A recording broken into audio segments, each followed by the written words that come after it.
L'Afrique d'une seule voix. Dans quelques instants, parlons pognon. L'argent appelle l'argent. Avec Patrice Nziassé Pognon. Vous écoutez l'Afrique d'une seule voix. L'Afrique d'une seule voix. Auditeurs et auditrices de l'Afrique d'une seule voix, bonjour. Il est temps maintenant pour nous de parler pognon. Générique. Visiblement, il n'a pas été mis au courant. Il a voulu oublier qu'il est très ami avec le président rwandais Kagame et il n'a pas voulu attaquer le président rwandais. Mais cette diplomatie, pour faire plaisir au président Kagame, nous a mis à dos toute une partie de l'Afrique. Oui. Bonjour, chers auditeurs et auditrices. Quelle place a l'Afrique dans le concert des nations ? Pourquoi parle-t-on autant d'Afrique dans nos médias, dans une période où la crise fait rage en Occident ? Pourquoi la Russie, qui dispose d'autant de matières premières, autant que l'Afrique, si ce n'est plus, s'est-elle imposée comme son partenaire majeur ? Pour avoir réponse à tout cela, nous allons aujourd'hui écouter un entretien d'Alain Juillet, né le 14 septembre 1942 à Vichy, dirigeant d'entreprise et ancien haut fonctionnaire français. Il a été directeur du renseignement au sein de la Direction générale de la sécurité extérieure, la DGSE, avant d'être nommé haut responsable chargé de l'intelligence économique, auprès de Premier ministre jusqu'en 2009. Il ne se cache pas de faire partie de la franc-maçonnerie et même d'avoir été l'un des fondateurs de la Grande Loge de l'Alliance maçonnique française dont il a été le premier grand maître. Il officie maintenant dans le privé, à son compte, où il fait du conseil en intelligence économique, pour ne pas dire espionnage industriel. Accusé d'être pro-russe, pour avoir donné son avis, il dit ne reposer ses analyses que sur les faits. En digne héritier du renseignement, la maîtrise de l'information est au cœur de son métier. C'est aussi en parfait spécialiste qu'il va nous donner son avis sur la situation de la France avec l'Afrique, avec le regard d'un ancien directeur de la DGSE. Comment la France-Afrique perdure et simule sa mort, quand l'on sait qu'elle n'a jamais été aussi vivace, aussi active, depuis que la Russie et la Chine sont entrées dans le jeu. Nous avons encore en Afrique une économie de réseau, noyautée et ligotée par ses anciennes pratiques et relations avec la France. Et cela joue sur le climat des affaires qui n'est plus au beau fixe. Le milieu des affaires tend, lui, à s'effriter, tant la France a déserté son rôle de garant financier ou garant de notre monnaie, rôle qu'elle s'était elle-même attribué. L'erreur des rapports France-Afrique a été de ne pas voir que les besoins africains s'intensifieraient avec le temps et s'affineraient avec l'expérience. Nous devenons un peuple exigeant car nous prenons de plus en plus conscience de notre valeur, tant intellectuelle que physique. Avec le temps, nous voulons sortir de la prison de l'économie de rente et être aussi demain créateurs de richesses sans devoir continuer à dépecer notre continent, à le vider, à le piller de toutes ses ressources minières, gazières ou pétrolifères, sans avoir pu faire profiter nos populations, ni avoir pu proposer notre imaginaire autre que dans des films, je parle bien entendu de Black Panther, encore tournés par les autres et pour les autres. Quand est-ce que nous saurons développer nos technologies, notre aviation, notre flotte maritime, notre intelligence et créativité sans passer par la défense et surtout le renseignement ? Au travers des mots d'Alain Juillet, l'on doit comprendre l'importance du renseignement et des rapports entre les États. Les États n'ont pas d'amis et les alliés, l'on doit s'en méfier, du pur Machiavel. La question que nous ne nous posons pas assez au-delà de cette belle phrase lancée pour la première fois par Churchill, puis reprise par le général de Gaulle, c'est quels sont les intérêts de l'État. Assurer sa défense, préserver son autonomie, garantir la nourriture et la santé et se créer une attractivité industrielle, culturelle et touristique afin de pouvoir fonctionner. Ne pas prendre tous ces éléments en compte conduit inévitablement à un déséquilibre. Et nous le vivons actuellement en France avec des manifestations de plus en plus âpres car le peuple va sur le chemin de la famine et du désœuvrement. Une situation qui se reproduit tous les 500 ans en Occident environ. Une fracture sociale avec des très très riches exploitant des très très pauvres en les narguant avec cette fortune accumulée. quand l'on n'institue pas l'égalité et le partage, ça finit toujours par le chaos et des guerres civiles. Vous êtes bien sur les ondes de l'Afrique d'une seule voix. Mon nom est Patrice Zianté-Pognon et je vous présente l'unique émission africaine du web et de la radio, Parlons Pognon, qui vous parle économie et géostratégie sous le prisme du climat des affaires, business et entrepreneuriat dans le milieu des affaires qui vous sera le plus prospère, avec ceux qui entreprennent et ceux qui nous gouvernent. Mon objectif, éluder avec vous comment mieux entreprendre en Afrique avec l'Afrique et pour l'Afrique, afin d'augmenter votre chiffre d'affaires, conquérir de nouveaux marchés, aptes à financer votre entreprise, payer vos fournisseurs, rémunérer dignement vos salariés et proposer de nouvelles innovations, mais aussi mieux comprendre et entrevoir où et comment investir sur le continent. Nous écoutons Alain Juillet et nous parlons intelligence économique autour de la France-Afrique. Nous allons parler sur l'Afrique, Oui. à la fois l'Afrique subsaharienne, mais aussi l'Afrique du Nord, le Maghreb.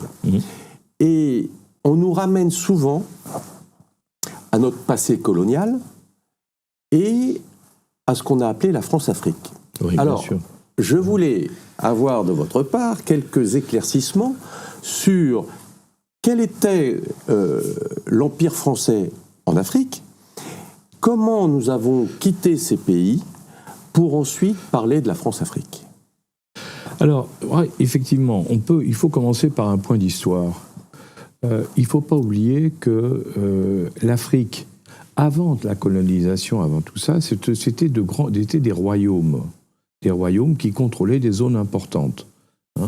Alors on avait, au début, par exemple, les Arabes qui étaient installés, comme vous savez, à Grenade et à Cordoue, en Espagne, qui contrôlaient une partie de l'Espagne, avaient, en bas, en Afrique, avaient contrôlé toute la zone de l'océan Atlantique, depuis Tanger, au nord, le passage de Gibraltar, jusqu'au Sénégal. En l'an 900, il y avait le royaume de Fès. La capitale était à Fès, elle n'était pas à Rabat comme aujourd'hui, et il y avait donc, il contrôlait toute cette zone. C'est pour ça d'ailleurs que le roi Hassan II a fait sa marche verte quand les Espagnols, qui avaient occupé, dans la période coloniale, une zone du désert qui s'appelait à l'époque Ifni, Sahara espagnol, entre la Mauritanie et le Maroc occupé par les Français. Eh bien, cette zone, quand elle a été libérée, si je peux dire, elle a été décolonisée par les Espagnols. Les Marocains ont dit, le roi Hassan II a dit, mais c'est à nous depuis l'an 900, donc il n'y a pas de raison, on reprend ce qui est notre bien. Et les Algériens, eux, ont dit, mais pas du tout, parce que les Algériens, ce qu'ils voulaient, c'était un accès à la mer, à l'océan Atlantique. C'était une région géopolitique, en définitive, en utilisant les Sahraouis, donc la population locale opposée aux Marocains. Il y en avait une partie qui était opposée, qui a été manipulée, on peut dire, dirigée par les Algériens, pour permettre à l'Algérie d'avoir un accès à l'océan Atlantique qu'ils n'ont pas au nord, puisqu'ils sont sur la Méditerranée. Deuxième élément dans la question que vous posiez, c'est que quand il y a eu la colonisation, que ce soit les Espagnols à Ifni, que ce soit les Français qui ont débarqué au nord, là au Maghreb, en particulier en Algérie, à Alger, dans l'affaire du bey d'Alger, vous savez, à l'époque, le bey ayant envoyé un coup d'éventail à l'ambassadeur français. À l'époque, pour ça, on était capable de faire la guerre, et donc on a envahi toute la zone. Enfin, il n'y avait pas que ça. Parce que voilà, on m'a dit, j'ai entendu dire dans les commentaires, il n'y avait pas l'éventail. Oui. Non, il y a eu l'éventail. On devait beaucoup d'argent à l'Algérie. Non, il y avait plusieurs choses. On devait beaucoup d'argent, il y a eu le coup d'éventail, mais il y avait surtout aussi que même encore à l'époque, il y avait des raids de piraterie qui partaient d'Alger et qui attaquaient, où on récupérait les bateaux. Il y avait des esclaves encore à l'époque, européens, qui étaient pris, hommes et femmes, qui étaient ramenés à Alger. Donc, si vous voulez... Il y a un moment où toutes les grandes puissances de la Méditerranée du Nord, si je peux dire, ont jugé que ça commençait à bien faire, et les Français ont profité effectivement du coup d'éventail pour occuper l'Algérie. Mais ce qui est intéressant de voir, c'est que l'Algérie à l'époque c'était une partie, je dirais, c'était de la zone turque, c'était une possession turque, c'est une possession turque, et la zone était une zone, je dirais, de 300-400 km à partir de la mer. Bon. la zone de passage, en définitive, pour les gens qui allaient depuis la péninsule arabique et l'Égypte vers l'Europe. Nous, de là, on est descendu avec les militaires français, on est descendu de plus en plus au sud, pour aller jusqu'à la partie subsahélienne. Et, allez, comment voulez-vous faire des frontières quand vous êtes dans plein désert? On trace des lignes droites. Et ça explique pourquoi, quand vous voyez les frontières de tous ces pays, c'est de véritables lignes droites qui vont vers toutes, nord-sud, ouest-ouest, enfin, c'est toujours très simple. Un trait de règle. Exactement, un trait de règle qui a été fait par des géographes, et puis on disait, c'est comme ça. Mais qui ne correspondait pas, au mode de vie, au style de vie des populations. C'est là où est le problème, c'est que ensuite, évidemment, quand il y a eu la décolonisation par les Anglais, par les Français ou par les autres, les Espagnols ou les Allemands, puisqu'on était tous les quatre en Afrique, les 4 pays essentiels en Afrique, c'était ces 4-là. Quand il y a eu, et un peu l'Italie, excusez-moi, il ne faut pas que j'oublie l'Italie sur l'Éthiopie et la Libye. Quand il y a eu la décolonisation, les pays nouvellement indépendants ont dit on ne touche pas aux frontières, parce que chacun dans ces pays, tous ces pays ont dit mais attendez, il y a une partie là à côté, c'est nous, parce que quand les colonisateurs sont arrivés, ils ont coupé le royaume. Moi je vois les Mali avec les Dogons, on voit au Cameroun avec Agaroua et ailleurs, il y avait des royaumes qui couvraient des territoires très importants, et là, qui se sont retrouvés coupés en plusieurs morceaux, si vous voulez. Un peu comme l'Ukraine, pour reprendre l'Ukraine. L'Ukraine, la vraie Ukraine, celle de, si vous voulez, à la fin de la Première Guerre mondiale en 1918, l'Ukraine, il y avait la partie nord, elle était occupée par les Polonais, la partie à l'est du Dniepr, elle était occupée par les Russes, et l'autre partie est occupée par l'Empire austro-hongrois. Vous voyez ? Bon, alors, quand on vous dit, il y a un territoire, on fait l'Ukraine, oui, en faisant l'Ukraine, on enlève une partie à la Pologne, on enlève une partie aux Allemands, on enlève une partie aux Russes. Vous voyez ?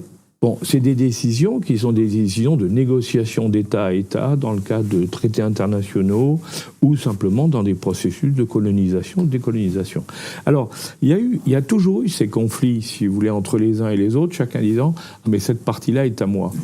Et alors, il y a eu en plus, il ne faut pas l'oublier non plus, et ça, c'est probablement là où on a été défaillant, on a donné à l'Algérie la partie qui était au sud, le Grand Sud, si je peux dire, le Sahara, ce qu'on appelle le Sahara, on leur a donné le Grand Sud, où les populations nomades, que ce soit les Touaregs ou les Peuls, puisque c'était les deux populations qui circulaient depuis la Mauritanie jusqu'au Soudan, sur tout le long, avec leurs troupeaux, en fonction de la saison des pluies ou de la sécheresse, en fonction de là où les troupeaux pouvaient manger. Donc les gens se déplaçaient sur des milliers de kilomètres, en permanence. Donc cette zone-là, avoir mis des frontières arbitraires, ça rimait absolument à rien, et c'est une des raisons pour lesquelles on a les problèmes avec les Touaregs du Mali, du Niger et d'ailleurs, les populations du nord, du sud du Sahel, parce que ces populations disent mais pourquoi vous nous avez rattachés à des pays avec qui on n'a rien à voir? Au nord, on prend l'Algérie, au sud, c'est pareil, on prend les pays comme dit le Mali ou le Burkina Faso, tu dis mais nous on n'a rien à voir avec ces pays-là. Nous. C'est ce qu'ils appellent, les Maliens appellent l'Azawad, dire une zone où on dit on aurait dû avoir un État à nous. Mais pourquoi on l'a pas fait? C'est parce qu'on était dans notre schéma, qu'on a de lignes géographiques qu'on avait tracées, et on voulait surtout pas les changer. Et c'est arrivé à un point, cette histoire-là, c'est qu'on a fait passer par la Société des Nations, il y a longtemps de ça, il y a eu un accord général en disant on ne touche pas aux frontières. C'est le fameux dogme, l'inviolabilité des frontières, qu'on voit partout, qui a été mis en l'air par les Européens dans les Balkans, quand on a coupé la Serbie en lui enlevant le Kosovo. Beaucoup de nos opposants ont dit « mais vous n'avez pas le droit parce que vous touchez au dogme de l'intangibilité des frontières ». Et c'est ce qu'a utilisé Poutine contre nous en disant « vous l'avez fait au Kosovo pour la Serbie, moi je le fais pour la Crimée ». Vous écoutez l'Afrique d'une seule voix. L'Afrique d'une seule voix. Donc ça, c'est la première partie. Il faut bien avoir ça en tête. Les frontières de la colonisation ne correspondent pas du tout, mais pas du tout, aux véritables frontières des royaumes tels qu'ils existaient avant.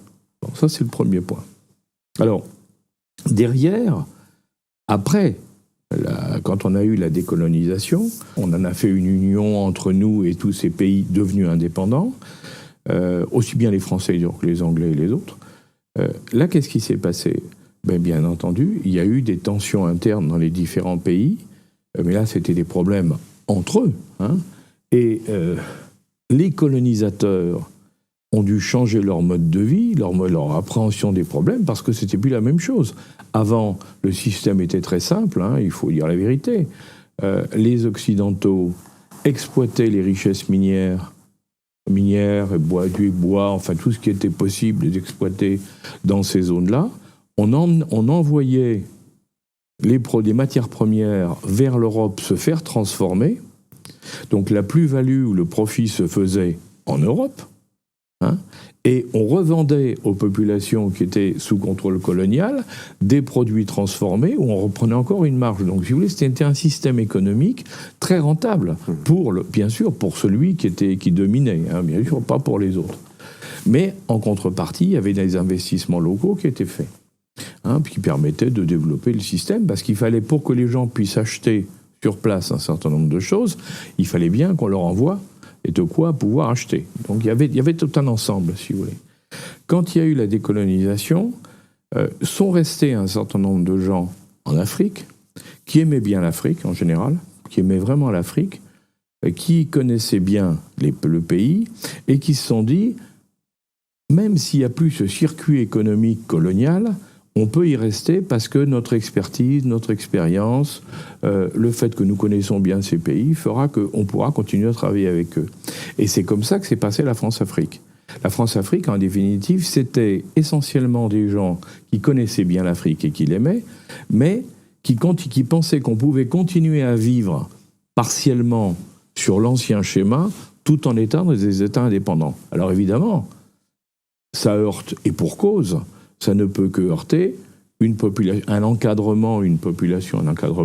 qui vient de gagner son indépendance et qui veut être réellement indépendant. Donc on a eu des problèmes, alors plus ou moins violents, ça dépend des pays. Un des pays les plus violents ayant été le Congo belge, mais dans la plupart des pays, la décolonisation et, je dirais, l'influence France-Afrique s'est fait, mais peu à peu en diminuant. Bon. On a quand même gardé un système de contrôle qui est complètement archaïque aujourd'hui, c'est le franc CFA. C'est-à-dire que la monnaie locale est restée à la partie francophone. Le franc CFA, alors sous prétexte que c'était un peu comme l'euro en Europe, c'était pratique pour tout le monde, mais en réalité le franc CFA était contrôlé par les Français. Donc c'est vrai que c'est un outil c'est anormal, si vous voulez, au minimum ça aurait dû être contrôlé par les banques des pays africains concernés. Et actuellement, c'est ce qui est en train de se passer. Il y a de grandes discussions sur la suppression du franc CFA et le changement, parce que tout le monde se rend compte qu'on ne peut pas continuer avec un système pareil. Mais ça, c'est la suite, si vous voulez, ou l'évolution progressive de ce qui s'est passé. Alors, ensuite, qu'est-ce qu'on voit ? On voit que les colonisateurs qui avaient décolonisé, dans certains pays, sont restés, dans d'autres moins, et dans d'autres plus du tout. Les Espagnols sont partis du Sahara espagnol complètement. Ils ont abandonné le Sahara espagnol.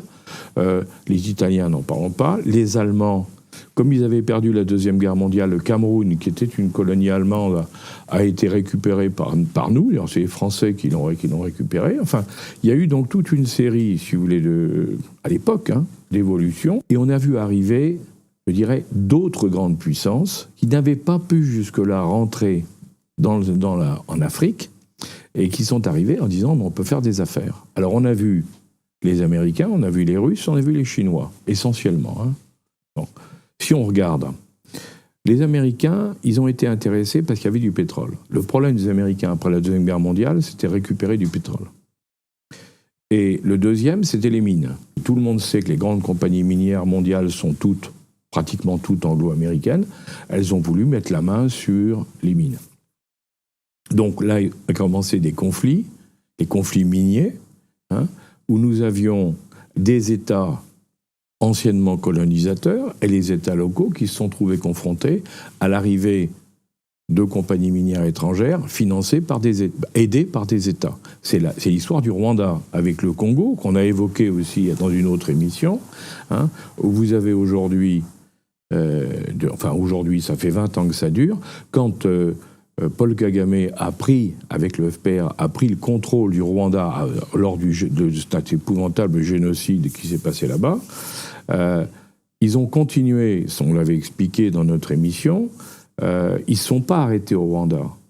Hein. Ils ont continué pour aller mettre Kabila en place au Congo, et ils ont profité pour ça du fait que les Hutus, qui avaient été les responsables du massacre au départ, hein, les Hutus s'étaient réfugiés, poursuivis par les Tutsis de Kagame, s'étaient réfugiés au Congo.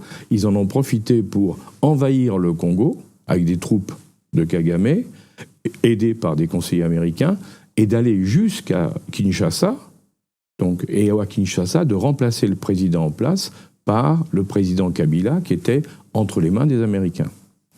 Alors, excusez-moi, je reviens sur cette émission. On en avait parlé avec M. Éric Lubin. Oui, absolument. On avait fait une très très belle émission. Et ce qui était intéressant, c'est que on n'en parlait pas du tout à l'époque. Et oui. Et c'est revenu sur le devant de la scène avec la visite du président Macron. J'ai été très surpris en écoutant le président Macron l'autre jour, quand il s'est adressé d'une manière un peu méprisante au président Tshisekedi, parce qu'il a dit quelque chose qui est faux. Il a dit, ça fait 20 ans que vous n'êtes pas capable de régler le problème de votre rébellion dans l'est du pays. Or, ce n'est pas vrai. En réalité, ce qui s'est passé, c'est qu'après avoir mis Kabila à la tête de l'État congolais, Kagame et le président ougandais, parce qu'ils étaient tous les deux, les Ougandais et les Rwandais, ont dit, nous, on veut, en contrepartie, on va récupérer toute la production minière de coltan, c'est essentiel pour les téléphones portables et autres, on va le récupérer, et c'est dans la province de l'Ituri, qui est la province qui est juste à la frontière du Rwanda et du Burundi. Et de l'Ouganda, pardon. Les compagnies minières ont commencé à exploiter le coltan. Comme il fallait, pour pouvoir ne pas être gênés par les Congolais, ils ont financé des milices terribles, hein, qui ont fait des atrocités épouvantables dans le coin, pour maintenir la terreur et garder le contrôle des mines. Et qu'est-ce qu'a fait Tshisekedi quand il est arrivé au pouvoir? Tshisekedi a dit, on ne peut pas continuer comme ça, ça fait 20 ans que vous occupez une zone qui est une zone congolaise, que vous prenez le minerai, le coltan, et vous l'emmenez en Ouganda et au Rwanda. De là, vous le réexportez vers l'extérieur. Donc c'est vous qui faites les bénéfices et la plus-value. Hein, et nous, qui sommes les propriétaires du terrain, on n'a droit à rien. C'est scandaleux. Je veux que vous nous rendiez le contrôle de cette zone.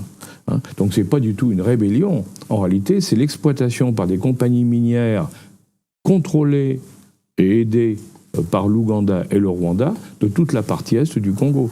Et il y a une statistique, pour ceux qui pourront en douter, il y a une statistique fantastique, c'est vous regardez la production de coltan dans le monde et vous découvrez qu'il n'y a rien au niveau du Congo et qu'il y a plein au niveau du Rwanda, alors qu'il n'y a pas de mine au Rwanda de coltan. Vous voyez ? Donc c'est vous dire... Quand il dit qu'il y a une rébellion, non, il n'y a pas de rébellion. Et c'est au contraire, c'est une exploitation. Et là, on revient à ce que je vous disais, c'est les fameuses compagnies minières. Et pour prendre un autre exemple de compagnie minière, c'est Wagner. Les mercenaires de Wagner. Hein, enfin, je ne sais pas dire si on doit dire mercenaires pour Wagner, parce que en réalité, c'est une troupe russe. Ce sont tous des Russes. Et visiblement, ils obéissent au pouvoir central. Donc, ce n'est pas exactement des mercenaires dans le sens où on l'entend. Une troupe privée. Voilà, c'est une milice privée, voilà. Hein, russe. Voilà. Bon, mais ce qui est intéressant, c'est pas pour ça que je le disais, Wagner, ce qui est intéressant là-dedans, c'est comment il se fait payer. Il se fait payer en mine d'or. C'est-à-dire, quand il arrive en Centrafrique, ils ont dit, nous, on va protéger le président, notre boulot, c'est de protéger le président, c'est pas autre chose. On vous protège contre les tentatives de vous renverser que les Français et les autres peuvent avoir idée de faire parce que vous n'êtes pas dans leur ligne. Donc, on vous protège, mais vous nous payez en mine d'or. Ils ont fait exactement la même chose au Mali. Et oui, au Mali, il y a beaucoup de mines d'or. Et il y a beaucoup de mines d'or. Et donc, vous voyez là encore les compagnies minières, en réalité, l'or dans tous ces coins-là est récupéré par les Russes. Et pourquoi par les Russes ? Parce que dans les attaques, les sanctions européennes, si vous voulez, contre le rouble, ce qu'on n'avait pas prévu, c'est que le rouble étant appuyé sur l'or, eh bien évidemment, le rouble ne se dévalorise pas. Alors, ce qui est intéressant pour Zelensky, c'est que pendant que nous, notre président disait vous n'avez pas été foutu d'arrêter la rébellion, il est intéressant de voir que l'organisation de l'Union africaine vient de dire il n'est pas acceptable que des pays aillent piller les autres. Donc, eux, ils commencent à prendre parti en disant il faut arrêter ça. Et Kagame, il n'a pas du tout aimé, il a expulsé 3-4 ambassadeurs en disant c'est inacceptable, vous êtes en train de me menacer. Non. Les gens lui disent chacun chez soi et on protège nos mines. Vous écoutez l'Afrique d'une seule voix. L'Afrique d'une seule voix. Vous êtes toujours sur les ondes de l'Afrique d'une seule voix, votre émission économique et géostratégique de l'après-midi, qui parle business et entrepreneuriat pour mieux vous guider dans vos choix et décisions de conquête commerciale. L'émission qui doit vous permettre de mieux appréhender le milieu des affaires et anticiper le climat des affaires. Chacune de mes émissions doivent vous être utiles pour mieux entrevoir les possibilités commerciales et industrielles dans le monde et les opportunités d'affaires si vous souhaitez vous positionner dans un secteur. Je suis là pour ça. Audit, conseil, accompagnement et déploiement sont les services que je mets à votre disposition au travers de mon émission Parlons Pognon. Donc n'hésitez pas à vous abonner à mes pages L'Afrique d'une seule voix sur Facebook, YouTube et Instagram. Et si vous souhaitez me joindre directement, allez sur mon groupe Telegram Parlons Pognon. La prospérité des États se fait de conquêtes commerciales et de guerres économiques. C'est pour cela que les États hyper industrialisés disposent de centaines, voire de milliers d'agences de renseignement pour chasser la moindre information qui pourrait permettre de découvrir un trésor enfoui avant ses adversaires. Car au final, aucun État n'a d'amis et chaque État se méfie de son allié. L'Afrique très humaniste a toujours été dans le partage, le don de sa connaissance et ses découvertes sans contrepartie. Résultat, au bout de 500 ans, après les premières révolutions industrielles qui ont commencé par l'exploitation de l'homme, par l'homme, elle se retrouve, bonne dernière, dépouillée de toutes parts et sa population abétie, abrutie et appauvrie. Il est temps pour l'Afrique donc de se remettre sur la selle de la conquête commerciale et économique. Et pour cela, m'est venue une idée en début de semaine. Et si nous percevions la Russie comme un nouveau marché potentiel pour l'Afrique et les Africains? La barrière douanière européenne nous empêchant d'accéder à l'Occident. Pourquoi ne pas se détourner vers la Russie, abandonnée par l'Occident pour divergence d'opinion et de valeurs? Juillet-août, la Russie organise un grand forum économique. Une main tendue vers l'Afrique. Pourquoi ne nous organisons-nous pas pour y aller ensemble, voir et comprendre ce qu'il aurait à nous proposer? Le malheur des uns fait le bonheur des autres. À nous, Africains, de saisir ce conflit comme une opportunité pour conquérir de nouveaux marchés. Il y a là un défi logistique, culturel, financier qui doit nous permettre de nous sortir de notre sommeil. Apprendre à vendre, apprendre à produire, mais sans tomber dans l'excès et le gaspillage. Aussi, contactez-moi sur le numéro du standard ou sur mon Telegram Parlons Pognon. Nous retrouvons Alain Juillet, avec qui nous sommes et qui nous parle de relations France-Afrique. Comment et ce que l'on doit tirer comme leçon de notre rapport avec la France et ne plus le reproduire. Vous écoutez l'Afrique d'une seule voix. L'Afrique d'une seule voix.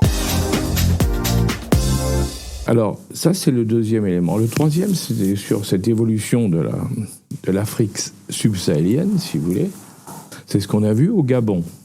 Il n'y a pas que le Gabon, il y a aussi le Togo, d'ailleurs. Qu'est-ce qui s'est passé? Ces gens-là ont été, pendant très longtemps, des membres donc, de la communauté française, donc des pays décolonisés de la zone, mais en particulier pour le Gabon, des pays riches, parce que le Gabon est un pays riche. Indiscutablement, les relations se sont tendues entre la France et des pays comme le Togo ou le Mali, on l'a vu, le Burkina Faso, on l'a vu, mais le Togo aussi, les relations se sont tendues, le Gabon également. Pourquoi ?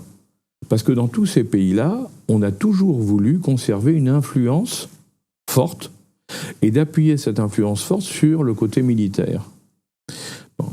Et les gens se sont dit, mais est-ce que c'est bien raisonnable ? Pourquoi continuer à travailler avec les Français exclusivement alors qu'il y a d'autres opportunités ?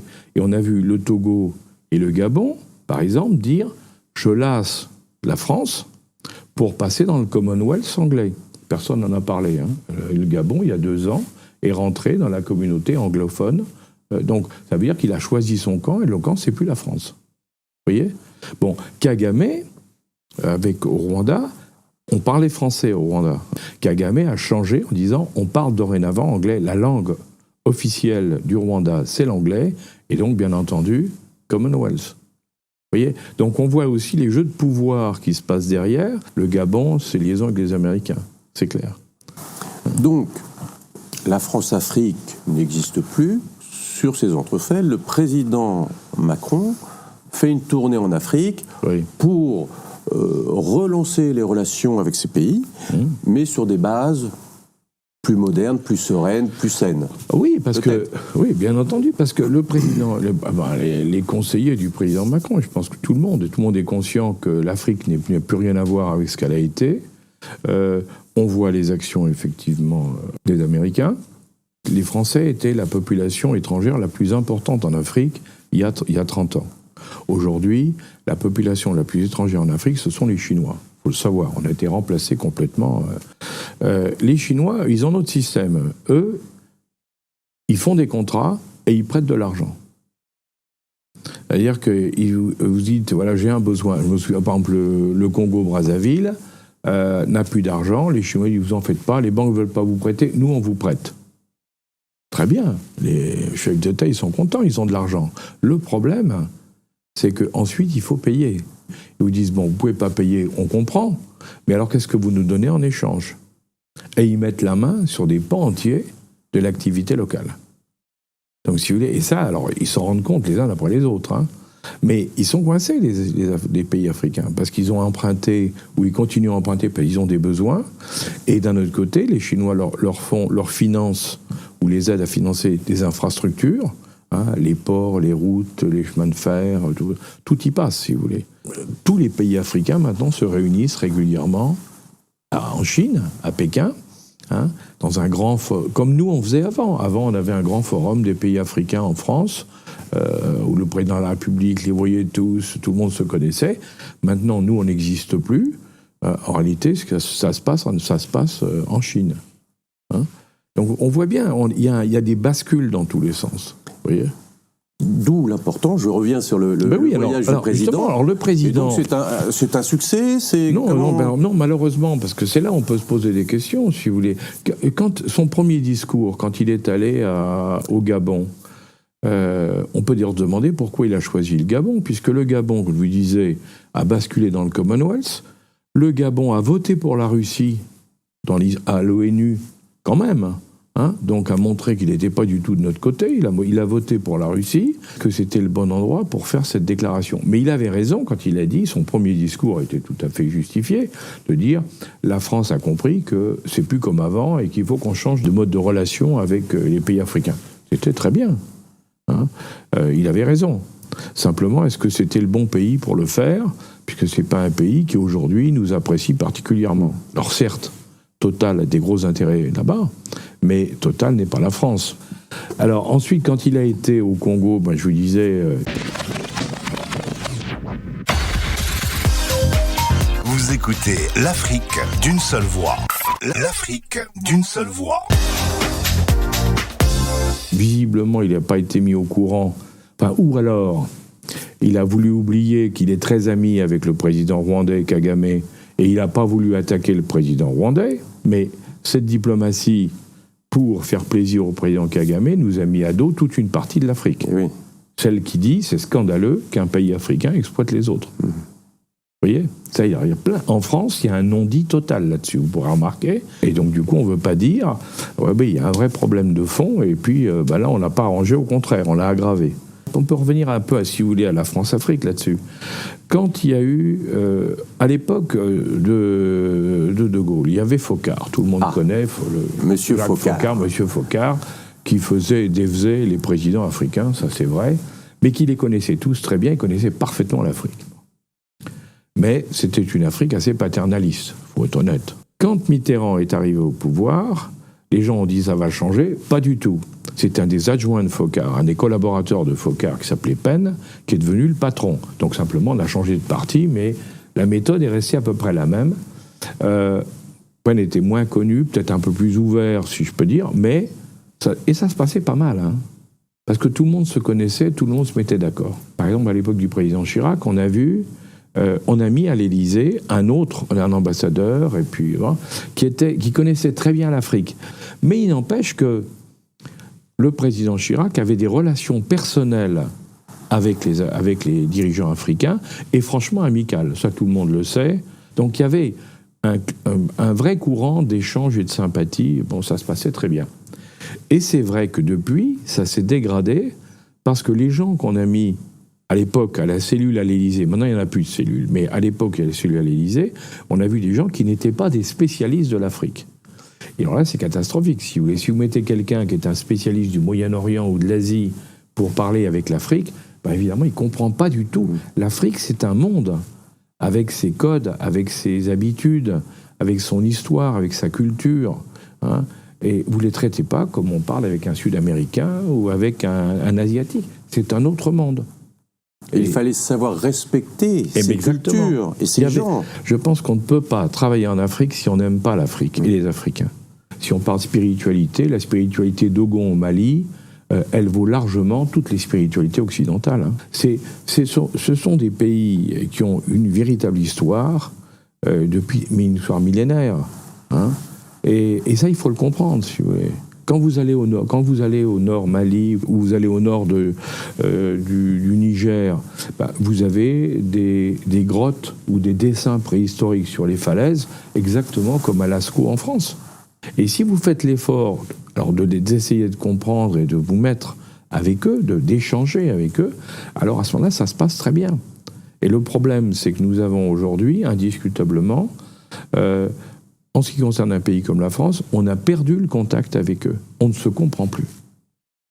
Et alors, qu'est-ce qu'il faudrait faire pour retrouver ces relations fraternelles, hein? Il faut réapprendre ce que c'est que l'Afrique, mais non pas avec des schémas ridicules, soit colonisateurs, soit contraires, totalement opposés, comme on voit certains aujourd'hui, qui sont aussi stupides que les premiers, hein. Il faut prendre un schéma de relations d'égal à égal avec des gens différents de nous, mais qui ont des liens avec nous. Alors on peut être d'accord ou pas d'accord, mais ça crée des liens, ça crée des échanges.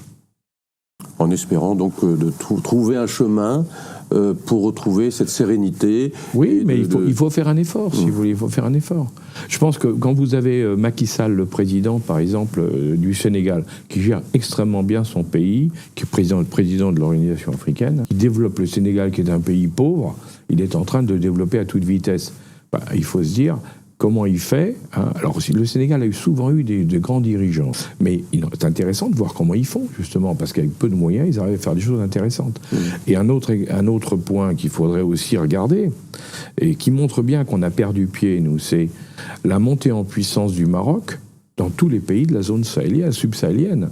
Hein? Le Maroc a remplacé la France dans la plupart de ces pays. Pourquoi ?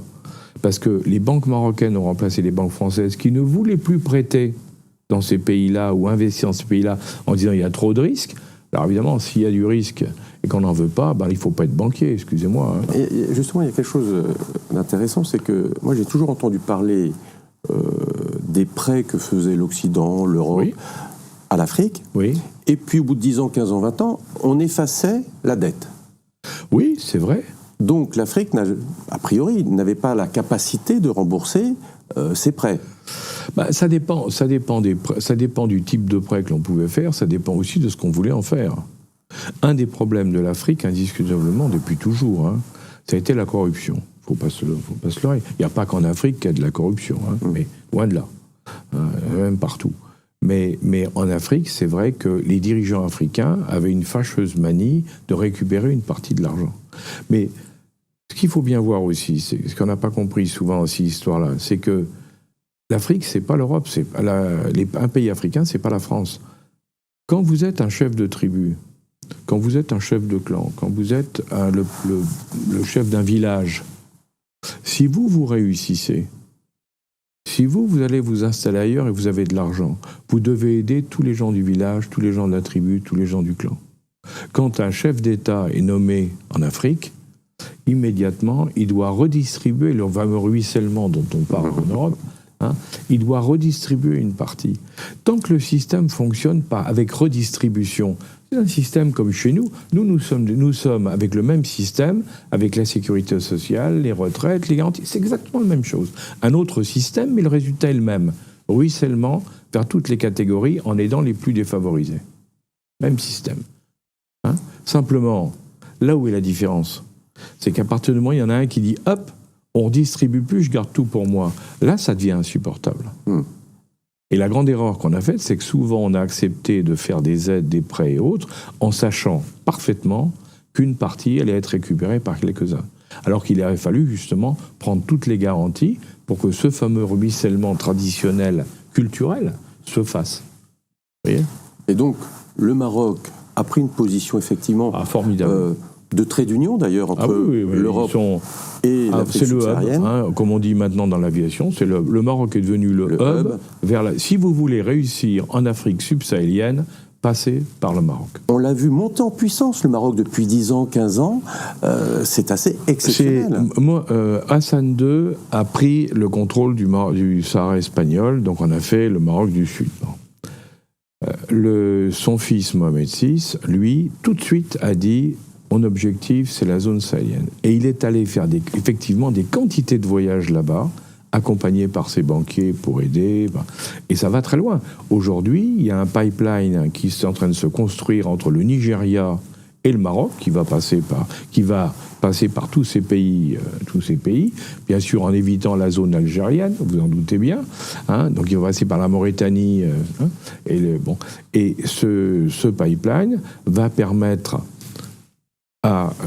au Maroc d'avoir une autonomie énergétique, si vous voulez, pour les années à venir, auquel s'ajoutera bien sûr les centrales solaires et tout ce qu'ils sont en train de faire aujourd'hui. Mais on voit que c'est un pays qui a développé tout un courant d'affaires avec le Sud dans tous les domaines, et ça marche très très bien. Et d'ailleurs, on a fait une très bonne émission sur le Maroc. Absolument. Et on l'a évoqué. Voilà, tout à fait. On a évoqué ça. Tout à fait. Où on comprend la position géographique du Maroc et la vision, effectivement, du roi pour les années à venir. Et nous avons fait aussi une émission sur l'Algérie. Oui, bien sûr. Où là, la vision est un peu moins lisible. Si vous voulez, sur l'Algérie, ce qu'on avait souhaité à l'époque, quand on a fait cette émission, ce qui m'avait frappé avant, c'était le fait que lorsqu'on parle de l'Algérie, en définitive, on ne veut pas, on dit ils sont pas bien avec nous, on s'entend pas bien avec eux, il y a des difficultés, puis il y en a d'autres qui disent mais non, on est très bien, enfin bref. Moi, ce que j'ai voulu qu'on voit, c'est entendre le point de vue véritablement des Algériens. C'est-à-dire pas le point de vue des Français. On le connaît, le point de vue des Français, on l'a entendu par tout le monde. C'était le point de vue des Algériens alors ce que je pense personnellement, ont construit leur histoire sur la guerre d'Algérie, parce qu'avant, ils ont été au gré des vents, contrôlés par les uns et par les autres. Maintenant qu'ils ont pris leur indépendance et qu'ils l'ont construit à travers la guerre d'indépendance, ils veulent affirmer et ils se sont fait une histoire. C'est normal, c'est comme ça. Mais ce qui est intéressant, justement, c'est de bien le comprendre, de comprendre les mécanismes, parce que pour le moment, on voit bien, le président Macron a, je crois, fait tout ce qui était possible, même au-delà du possible pour certains, pour se retrouver bien avec l'Algérie, à tel point qu'on s'est brouillé avec le Maroc, qui était notre allié traditionnel, faut quand même le dire. On a toujours été aidé, on a travaillé avec le Maroc depuis je dirais, l'arrêt du protectorat au Maroc et l'indépendance de l'Algérie. Bon, il faut bien reconnaître qu'il y en a un pays qui est plus pauvre, qui est le Maroc, qui s'est développé, avec qui on marchait très bien. On est totalement brouillé avec eux. Le roi l'a rappelé, quand notre président a dit « mais on est amis avec le Maroc », il a dit « non, on n'est pas amis. On a des relations, on n'est plus amis ». Donc c'est clair et net, on a cassé les ponts, mais de l'autre côté, notre président a essayé d'avoir de très bonnes relations avec l'Algérie, mais le moins qu'on puisse dire, c'est que l'Algérie ne répond pas. Mais quand on écoute ce que disait dans notre émission, ce que disait notre ami qu'on invitait, Német, on voit bien que on sent parce qu'on ne se comprend pas. Alors, Et qu'on ne veut pas se comprendre. Ouais. On parle du Maroc et de l'Algérie. Alors, il y a une chose que je ne comprends pas très bien, c'est cette histoire de visa. Ça chagrine le Maroc, ça chagrine l'Algérie, des visas pour venir en France. Fin du protectorat d'un côté, fin de la guerre, les accords d'Évian de l'autre. Il y avait des accords pour qu'on traite ces deux pays comme des nations privilégiées. C'est-à-dire que les populations de ces pays-là pouvaient venir en France, et la réciproque d'ailleurs, parce qu'on a toujours oublié, il y avait la réciproque, qui n'a pas été pratiquée beaucoup, en tout cas pour l'Algérie, mais il y avait la possibilité d'aller dans les deux sens, et parce que ça faisait partie des accords. Ensuite, vu les volumes de gens qui venaient, il a été décidé qu'il y aurait des visas. On a mis en place des visas parce qu'on a considéré que ça devenait problématique. Alors, en théorie, si vous voulez, il y avait au départ ceux qui étaient français avant la fin du protectorat, la fin de l'indépendance ou l'arrivée de l'indépendance d'Algérie. Eux, ils n'avaient pas besoin de visa pour venir en France. C'était les autres après qui en avaient besoin. Bon, aujourd'hui, 60 ans se sont passés, une bonne partie de la population, elle n'était pas là, donc. Et donc, il y a aujourd'hui des systèmes de visa. Le problème, c'est que les Français voudraient réguler. Parce que quelqu'un qui vient dans un pays, il faut qu'il puisse y travailler, sinon ça devient une charge pour le pays. Il ne faut jamais l'oublier. On peut accueillir de l'immigration autant qu'on veut, à partir du moment où on peut offrir aux gens qui viennent un travail, décent bien sûr, un travail décent, qui leur permet de vivre. Et alors, s'ajoute à ça maintenant le fait qu'on veut pouvoir, les Français souhaitent pouvoir renvoyer des gens qui ont commis des délits, parce qu'il faut quand même qu'il y ait des délits. On veut pouvoir les renvoyer dans leur pays d'origine. Certains autres pays l'ont obtenu, mais nous, on n'arrive pas à l'obtenir en Algérie et au Maroc. On s'éloigne de la France, mais on veut quand même avoir les visas. Mais je pense que le fond du problème, si vous voulez, c'est un problème qui ne peut se régler, en définitive, que par des négociations d'État, mais vu la complexité du problème, s'appuyant sur des référendums. En tout cas, chez nous. Je ne crois pas une seconde qu'on peut le régler autrement. C'est-à-dire qu'il faut obtenir une manifestation populaire, faire un vote de référendum, et derrière ça, ensuite, fort du résultat du référendum, aller négocier dans les pays, en l'occurrence, pour dire, voilà, écoutez, la population chez nous, elle dit ça, on est bien obligé de suivre, donc maintenant, comment on fait pour trouver une solution ? Et s'il n'y a pas moyen, on exerce des mesures de rétorsion. Donc les relations entre la France et l'Afrique en général, c'est une longue histoire, c'est pas un long fleuve tranquille, mais il y a quand même beaucoup de choses qui nous unissent, qui nous lient. Mais bien entendu. Et il faut absolument qu'on arrive à... Je crois, seulement, pour connaître un certain nombre de pays africains et de dirigeants africains, je pense qu'aujourd'hui, nous pouvons avoir un rôle d'autant plus important que les pays africains sont maintenant tiraillés entre les Américains, les Chinois, les Russes, moins, il y a intérêt minier, mais il y en a moins. Ils sont tiraillés entre tout le monde, et qu'en définitive, nous, on est quand même un peu un frère. Moi, je dis pas le grand frère ou le petit frère, je dis un frère, quelqu'un qui connaît quand même mieux que les autres, même si c'est pas parfait. On vient d'en parler, mais quelqu'un qui les connaît quand même beaucoup mieux et qui, en général, les aime plus que les autres. Parlons pognon, c'est fini pour aujourd'hui. Parlons pognon est votre émission économique et géostratégique qui parle climat des affaires, business et entrepreneuriat avec ceux qui entreprennent et ceux qui nous gouvernent. Avec vous donc, mes chers auditeurs et auditrices. Rendez-vous chaque jour à la même heure, au même endroit, sur les ondes de l'Afrique d'une seule voix. Et si, comme tous mes intervenants, vous avez des expériences à partager avec des chiffres, des statistiques et des objectifs de conquête économique africain ou panafricain, si vous souhaitez mener à maturité votre projet et le développer sur le continent ou à l'international avec stratégie et méthodologie, contactez-moi sur le WhatsApp de la radio au 00 336 650 212 83. Ou directement sur mon Telegram à Parlons Pognon. Avant de conclure, j'ai lancé une idée comme ça et j'attends vos retours sur cette proposition. Organiser une délégation d'entrepreneurs et investisseurs africains et afrodescendants désireux de voir et savoir comment se créer de nouvelles opportunités de marché d'affaires, évaluer le climat des affaires et le milieu des affaires en se rendant ensemble au prochain Forum économique russe-Afrique à Saint-Pétersbourg.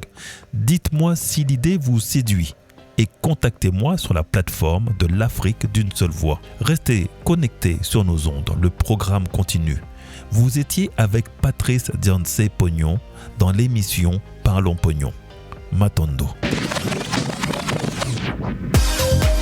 Vous écoutez l'Afrique d'une seule voix.